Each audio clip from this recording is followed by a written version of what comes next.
warbands! It's the agents of Nightvault! And we're here again with a quick little talking head for you. And this is slightly unusual. It's a live face-to-face talking head, which you can't tell. No. But Pete and I normally do this over Skype. Lovingly into each other's eyes. And today we're doing it across the table before we record tonight's clash, which for those of you who like to think a few weeks in advance is going to be Gits versus Gits. Gits everywhere. A mirror match. But we're here now to talk about different things, different warbands. The new warbands are out. Woo! New warbands, and a lot of the experts have given their opinions. So we thought blogs. we'd give our tuppenny worth as well. Exactly. Yeah, we're going to kind of give the less expertise version of what we think. So, should we start with Mollog? I think we should, yeah. Mollog the Mighty, as he is known. I have to say, of the two, Mollog, I think, is the more interesting of the two, maybe. I think Mollog's, yeah, I think I prefer Mollog's warband to the Godsworn. Yep.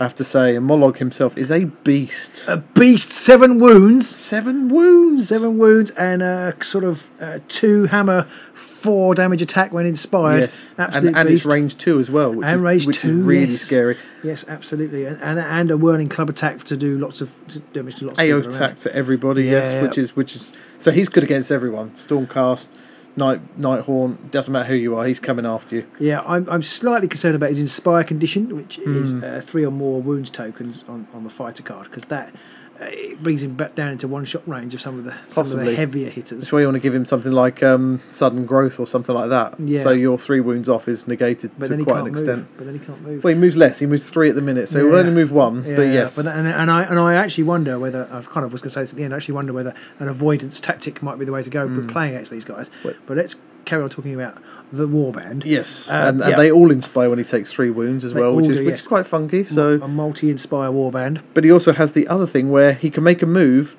and then he can make a charge. Yes, so he can move 1 turn and charge, and then when inspired, he can charge and then charge again. I know, that's just terrifying. Which is kind of fair enough because he is really the only one guy who can. Yeah, he's carrying the warband. Yeah, exactly. So I think cards like Second Wind are going to be of vital importance. My turn.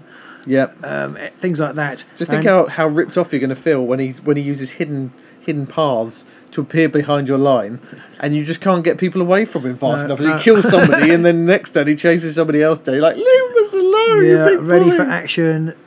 Oh god, he's going to be a scary prospect. I think Inspiration Strike's got to be a must-have. For these guys. I think you've got to take Inspiration Strike for him. So because you're not going to want to wait for him to go down on the wounds, really. No. He won't inspire the other guys, but I don't think you're so fussed about the other guys as much. So. No, well, I think once he's inspired, people are going to be coming after him, and he probably will start to take wounds, so the other guys will probably inspire as a result of that. Yes, I mean, he is rolling 2 shields, and if you can really be bothered... Well, 1 shield normally, once inspired, 2 shields. So he gets tougher. Does he not? Am I just making that up? Yeah. I am just making that up. Just completely making that 1 shield. It's brilliant, he's got 4 shields! It's brilliant! Just 1 shield, yes. So that could prove his undoing. Yes. Could be like a bigger fuel. Because 2 hammers, 4 damage is what fuel does. 1 shield. But fuel gets cleave as well, doesn't he? I think. I think he might. This guy's got knockback 2. Is that? So I think knockback 2. That could be useful. No, it's knockback 1. Just knockback 1. Oh, okay. But it has got a range of 2, and it's a knockback 2, and he's inspired. So he could be sending people all over the place. Yeah. He's just terrifying. He's the scariest fighter in Shadespire. He's nearly as scary as the Gargant. Yes, he is. He's getting that way. It'd be interesting to see him up against the Garden, because the Garden couldn't one-shot him at all. Yeah, even that club attack, 3 swords, 2 damage is pretty nasty for the Swarm Warbands. Yes, it's pretty scary stuff. Yeah. Of course, you've got Mollog, who is the main man. But we've also got... I was going to go... No. Batsquig! Yes, Batsquig. Batsquig's awesome. He is. He's brilliant. I think he is definitely going to be a supporting fighter for Mollog, sort of float him over the board. Yeah. I don't know. 2 dodges, 3 when inspired. Yeah. So he's going to be hard to take out once he's inspired. And he can move through occupied hexes as well, which is funky. He's going to be around. I think he's going to be your grab extreme flanks type character. Grabbed by the extreme flanks. Yeah. But he can't hold objectives. So he's only got so much use there. Yeah. I think extreme flank. And also, talking of extreme flank, Stalag Squig. Oh, Stalag Squig. I think, whilst I love Batsquig, who is going to always be referenced in that way from now on, Stalag Squig. Yeah, I think we should come back to Stalag Squig because he's got the most fun things to talk about. Okay, we'll come back to him then. Quickly go on to Spite Shroom, or Boom Shroom as I call him. Boom Shroom. Boom Shroom. Spite Boom. Spite Boom Shroom. Yes. So yeah, he's pretty cool. I like the model. I love the model. Again, I mean, he's like a get in the way. You almost want him out the front to get in people's way as they're coming through. Yeah, because if he gets taken out of action, he does do damage as well. Yeah. So you kind of want to go in there and just try and take people out. Just try and AoE things down. He's going to be less use against Stormcast and stuff, I think, but it'll be useful for a bit of damage before he goes down. He does roll 2 dodges as well once he's inspired. Yeah, I can see Shargale being quite good for these guys, and they hope that you might actually blow him up at a convenient moment. And also getting Mollog closer to inspiring. Now it is interesting because his choking cloud obviously is just like an AoE, a constant AoE attack. Yeah. So you can use. It's not always on, but if you choose to attack with him with it, he hits everybody. For those of you who are not sure what Pete's talking about, AoE is area of effect. Yes, sorry, I'm sure all of our. I'm sure, but maybe if you were new and you were and you can't quite understand Pete's funny accent, then maybe you. I do talk right nice. So yeah, the Spike Stream, he's kind of the least interesting of the lot. Yeah. So do you want to talk about Stalag Squig, or do you want to go on to the cards? No, I think we'll talk about Stalag Squig first because he's brilliant. Stalag Squig, I do love Stalag Squig. He's got the most bizarre features of every single thing I've ever seen. He's just weird.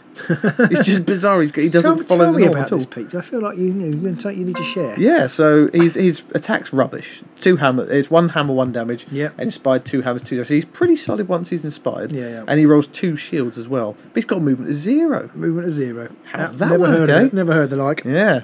So, as for anybody who can't read and hasn't looked up on the website already in the middling articles about it, he obviously doesn't get set up at the start when you set up all your characters. No. And you can place him anywhere. Any unoccupied hex. Even if it's an objective. Yeah, no, and of course the objectives will be unoccupied. Yep. So he's really going to do fuel a bit of a pain. Yeah, the chosen actors will not like this guy. If you think you're going to be playing a supremacy grabbing warband, we've got 3 objectives in their half. They're not going to like you either. Yes, and he can't be pushed. No, so you can't be pushed. And it's not he can't be knocked back, no. He can't be pushed, so you can't use distraction to get him out of the way or anything like that. No, stick sudden growth on him. Yep. Now, I can't think of anything that gives you... Is there anything that gives you more defence dice? I can't think of anything. There's only things like Army of 1 and stuff like that. Well, there is the one... acrobatic gives you 1 extra defence dice if you're on guard. Can you put him on guard? So I don't know actually. I think it cannot be given attack action upgrades. Make, move, or charge actions be pushed or hold. You can put him on guard. So first thing, bang, put him on guard. Get acrobatics on him somehow, and oh my god, he's moving all over the place without moving at all, and maybe he sort of leans backwards a bit like Neo in the Matrix.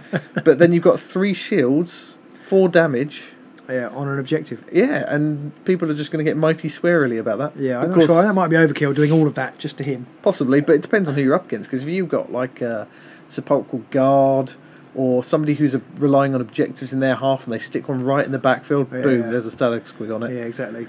I think or extreme flank. Yep. Stick them on an edge. Hopefully on an objective as well. Yeah, and then you've only got. I think probably if you're playing these guys, you don't put any objectives on the edges. I think. No, exactly. But this is. I think this warband is the one that's going to change people's general play style the most because.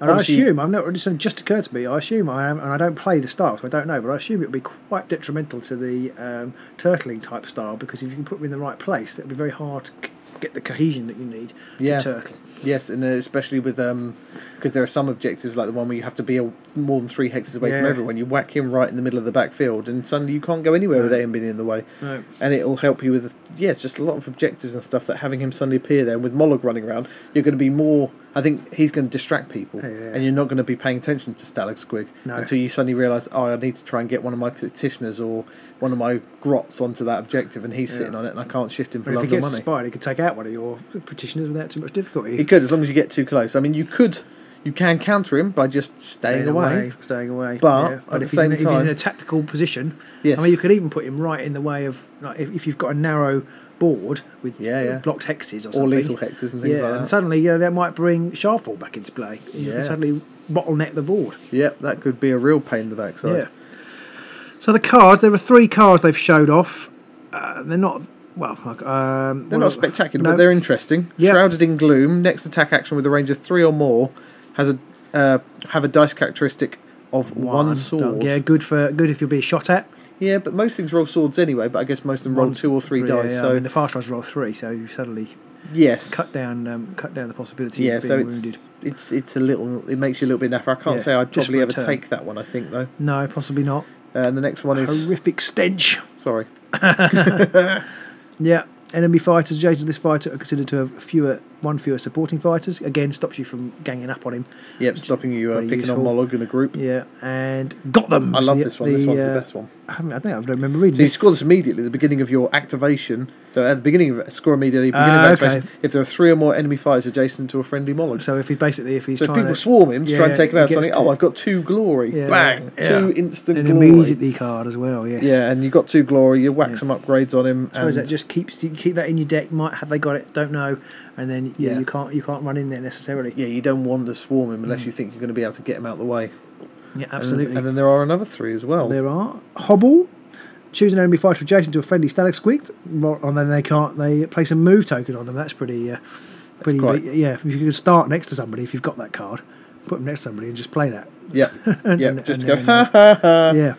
And that will really stitch something. It's only 50-50 though, so I'm not a fan of 50-50s. Yeah, that is one of the problems with it. And Static Squig again is the benefit of there the whole time, which I like, where you can bring him back. If he's been taken out of action already and rooted to the spot. Okay, yeah, for Static Squig he can actually take objectives. Which is handy because you're going to probably put him on an objective as well. Yeah. So I think Static Squig and Mollog. I think are going to be the 2 key cards in this game. I'm really looking forward to playing them. I think it opens up some different possibilities. Yes. And as I tend to play quite offensively anyway, although I do like my supremacy, I think I'll probably possibly suit my play. But supremacy is not going to necessarily be that hard to get because you've got Mollog's going to be distracting everyone. They can't hold objectives, can they? Static Squig can't unless you give him that upgrade. I don't know about the other two squigs. No, I don't think they can. No. Yes, correct. They cannot. So those kind of you will not be getting. And it will change your supremacy. Objective picking because you're not going to have anything that's around whole objective, which I think quite a lot of people do. Yeah. So that'll be interesting. I haven't really thought about what other objectives. That's a good point. Mollog's warband aren't going to be ever playing objectives decks. No. So you can, with some degree of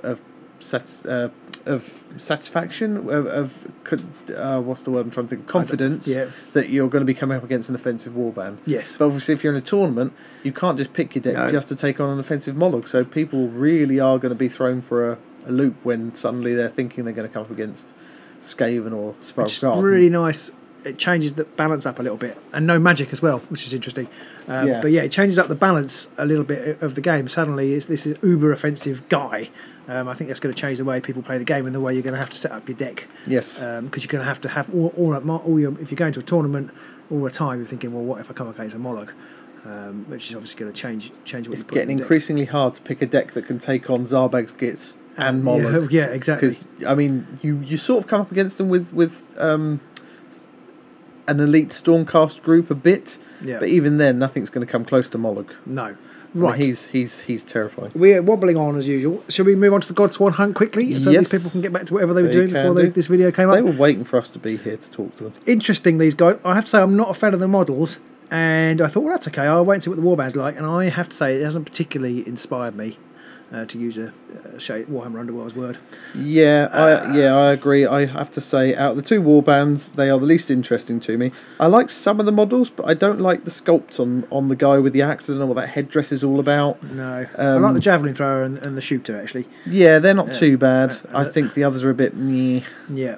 So they do have magic. They do. Magic! Thedra has magic. Again, I'm not sure the magic's good enough for her to use it, but I might be wrong. Well, we don't know what other magic's coming along in these decks, so we could get something pretty scary coming out. And they're fragile. 3 wounds, 1 dodge. I know you were very excited to see another wound. I am. Only has 1 dodge. Somebody else who's as poor off as Garrick is. Garrick, yeah. I mean, they inspire differently to Garrick. You have to put upgrades on them, which is kind of means it's in your control, but also means if things are going badly, you're really stuffed. Super stuffed. Whereas at least with Garrick, if things are going badly, if you've lost Targar and Arnulf and maybe one other, then there's a reasonable chance you've still got some people left. At least some, and they're going to be inspired at that point as well. To do stuff with. Yeah, I mean, you're going to be taking Spores of Battle is almost a given, I think, in this deck. Yeah. And possibly the one which enables you to sacrifice a wound and take an upgrade as well. Yeah, maybe, probably. possibly. Inspiration strikes, I think. Yes, yeah. Probably Regal Vision, because they have got some movement, so they can get on objectives. Yes. So you're going to want to inspire these guys. Well, there we go. There's four of your temp boys already off I the don't bat know. there. You necessarily take. I suppose it's. I don't know whether you take all of those, but and the first two, Thedra and Grundan, are quite good. Reasonably good inspired. 2 hammers, 3 damage. And 2 hammers, 2 damage uninspired. Yeah, and if you've got that, I'm going to jump forward now to the cards. If you've got the Path to Glory card, well, you do already need an upgrade on you, but that I think that's +1 wounds, +1 dice, and that actually makes them pretty tasty because it takes them up to 4 wounds. Yeah, and +1 dice is pretty good if you've got great strength or something on them. Then suddenly they become a force to be reckoned with. Yes, they do suddenly get a lot scarier. I mean, those 3 wounds are going to hurt them with the 1 dodge. They are brittle. They're very brittle. They're like Garrick, really. Yeah. They are really like Garrick. And they have this intriguing sacrifice mechanic, which I'm not sure about. It's basically give your opponent a glory and you might be able to do something. Where's the card now? The brutal sacrifice. Choose a friendly fighter adjacent to another fighter. And an upgrade. Yeah, and an upgrade. And effectively, kill the guy, put the upgrade on the person you've picked. I can't see that'd be useful. I suppose you might. Well, you say that, but you've got Ollo and you've got Wall. So they're prime sacrifice material. It's a good way because obviously they need that upgrade to inspire. So I can see it might be useful. But then your sacrifice, you're giving away a glory. Is that worth it? I don't know. Depends. Yeah, and not only glory but also ball position as well. It's not like I don't know. You're not just losing. One fighter down means you're one fighter down. Yeah. I mean, you're from 6 to 5 at that point. If you assume you still already got everybody, and Thedra also is just a level 1 wizard to start with. Doesn't get to level 2 until she actually inspires. No, exactly. So she definitely needs that inspire, but she doesn't gain any speed when she does, or any dodges. So there's not much in the way of the armor here, is there? There's one guy who gets a shield when he's inspired, which almost makes him worse because you definitely don't want to put acrobatic on him then. No, that's true. So the next one we've got is Jagathra. Yep. I do like her javelin. Interesting, I like the javelin's quite interesting. Yep. So you've got 3 range, 3 swords, just 1 damage, but it's +1 damage on it if she charges. But I mean, that is almost like run in and get killed, isn't it? Almost. Pretty much. And 2 damage ain't all that. No, really. Exactly. No, and I know how often 3 swords can miss as well. Yes. So that could be. But and then she's bad. 2 swords, 1 damage is pretty bad. 4 move, 1 dodge, 2 wounds. Yeah. So these guys, maybe there's going to be some cards that beef them up. But I mean, if you look at Shond, he doesn't have. I mean, he's got 3 swords, 2 damage when he's inspired with cleave, but he gets a shield, but he's still only got 3 wounds. Yeah. And then Ollo is. And he doesn't gain any move either. No. He stays move 4, and then Ollo, he's even worse. I mean, he has got a bow, so he's got 3 range, and he does actually get two dodge. He does, yes, which is a bit strange. I'm not really sure why the archer at the back. Cleave with 1 damage. And you can't boost that because it's range 3, so you can't get any. Anything. And they may have a card that enables you to possibly. Yes, that's true. Some of them do, don't they? I'm a bit disappointed that his is only range 3. Yeah, you were hoping for 4. I was hoping for at least 4 because it's a long bow. It's not a grot bow. It's not a hand crossbowy thing. It's a long bow. So I was hoping for like 4, maybe even 5 because it's so pathetic on damage. I was hoping he'd be the stand back and try and just harangue people as they're coming along and make a threat without being too much in danger. But yeah. And then the dog. The dude. And I think the dog is going to be sacrificial. Chum. I can't decide which one out of the 2 I'd sacrifice. Because the dog does. He can't hold objectives either, so I think. It's the dog. I think the dog. I don't know. Dog's getting his head chopped off. Although I don't know what you'd necessarily upgrade him with. I don't necessarily know. I don't know how that would work for the sacrifice. I haven't quite got my head around that. They've got to have an upgrade on them that you can pass over, so I'm not sure how useful that would be. Yes. I think they've got an interesting mechanic on their objectives. Looking at the objectives, they've got this oath mechanic where you can basically announce at the start what you want to try and do. So you've got, I'm going to score supremacy or whatever. Yes. And if you do score it, then you get 1 extra glory. It's going to shake up the meta a little bit, that. I'm just not sure if the chance of getting 1 extra glory is worth telling somebody what you're going for. I'm not sure it is on Oath of Supremacy, but I think it might be on Oath of Murder, which is only worth 1, so you're doubling the supremacy output. And immediately, like if it's if you're thinking of attacking me with, let's say, Gerzag, you immediately think, do I want to bring Gerzag in? Maybe it doesn't make any difference, but maybe you're thinking, actually, if I put Gerzag out there, they kill him, that's 2 glory.